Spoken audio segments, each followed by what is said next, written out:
নমস্কার, শুভ সকাল। অয়ন্স পপি ব্লগে আপনাদের স্বাগত জানাই। আশা করি আপনারা সবাই ভালো আছেন। আজকে আর চা টায়ের কোনো পালা নেই, কারণ আজকে মিস্ত্রি কাকুরা কেউই আসেনি। হাজব্যান্ড সকাল সকাল স্কুল গেছে। ওদের বলেছিলাম তো স্কুলে স্পোর্টস চলছে, ও স্পোর্টস শেষ করে আসবে। আজকে একটা নতুন জায়গা যাব। কোথায় বলুন তো? আজকে যাব বাচ্চাটার দেশের বাড়ি, মানে হাজব্যান্ডের গ্রামের বাড়ি। আজকে যাব, এই দুপুরের দিকে যাব বলেছিলাম। এখন কি হয়, মিস্ত্রিরা এলে তাদের সাথে একটু লাগবে, তারপরে 2টোর দিকে যাবে বলেছিল। এখন তারা তো আসেনি, এবার কি করে, স্কুল থেকে এলে যাবে না তার আগে চলে যাবে না কি? মানে স্কুল থেকে এলে তো যেতে হবে, মানে 2টোর আগে যাবে নাকি তারপরে যাবে, কি ব্যাপার? আমি রান্না টান্না করে রাখি, তারপরে খেয়ে দিয়ে যাবে। এবারে বাচ্চাটাকে ঘুম থেকে তুলবো, তার খাবার বানিয়ে তাকে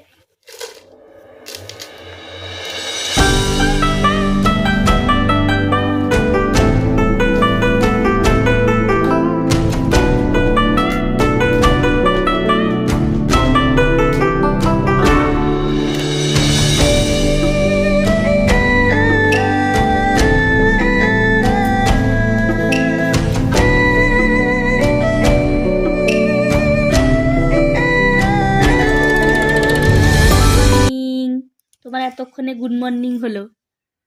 বলো বাবা, ও বাবা, শোনো বাবা, একটু হেসে দাও তো, একটু হেসে দাও তো সবাইকে, হেসে দেখিয়ে দাও তো, হা হা করে কেমন হাসো তুমি। বলো বলো, হেসে দাও বাবা একটু। গুড মর্নিং বলো, যে হাই গুড মর্নিং কেমন বলো তুমি, কেমন বলো। ঠিক আছে, চলো, আর বিছানায় বসে থাকলে হবে না, এক্ষুনি ব্রাশ করাবো। তোমাকে খাওয়াতে হবে না, এত সারা রাত ঘুমিয়েছিলে, খিদা পেয়ে গেছে। আমি এখানে ভাত বসিয়ে নিয়েছি। হাজব্যান্ডকে ফোন করলাম, বলছে মিস্ত্রিরা যখন আসেনি তাহলে এই বেলায় চলে যাব, 2টো সেদ্ধ ভাত বসিয়ে নাও, বেশি কিছু তরকারি করতে হবে না। এই জন্য এই যে ভাতে একটু ডিম আলু সেদ্ধ দিয়ে দিয়েছি, আর একটু বেগুন মাখিয়ে নিব। ডিম আলু মাখা, বেগুন মাখা দিয়ে বাচ্চাটাকে 2টো খাইয়ে নিব, আমরাও কম কম করে 2টো খেয়ে নিব, আর ঘরে গেলেই খাবো। ছেলেটার খিদা পেয়ে, জন্য সকালে তাকে কিছু সেরকম খাওয়াইনি ভারী খাওয়ার, ওই একটা মতো বিস্কুট দিয়ে দিয়েছি, একটু পরে ভাতটা হয়ে গেলে খাওয়াবো বলে। মানে এই বেলাই যাবো, আর বিকেল করব না, বিকেল হয়ে গেলে এই ঠান্ডা ঠান্ডা লাগবে বাচ্চারও, তাই জন্য এখন চলে যাব, মানে একটু খেয়ে দিয়ে এই 11টার দিকে চলে যাব।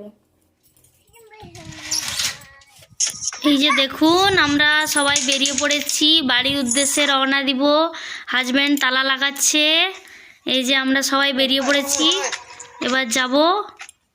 ও খুব লজ্জা পায়, জোর করে ক্যামেরার সামনে আসতে হয়। এই যে ছেলে আগে বসে পড়েছে, এবার চলো, আপনারাও চলুন আমাদের সাথে।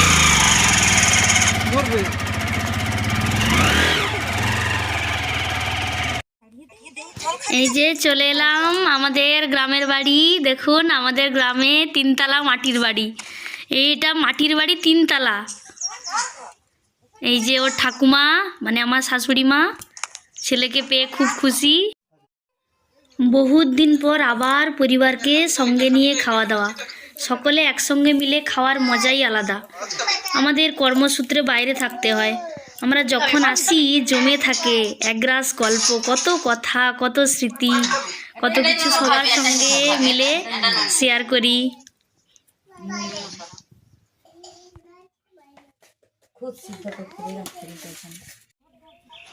আচ্ছা, এই জিনিসটি কি বলুন তো? আপনারা কি কেউ জানেন? এটা ঘরের সামনে আঁকা আছে, ওই চাল বাটা দিয়ে ওটা আঁকা হয়েছে। এটা কি জিনিস, কি উপলক্ষে এটা আঁকতে হয়? আপনারা যদি কেউ জানেন তাহলে কমেন্ট করে জানাবেন।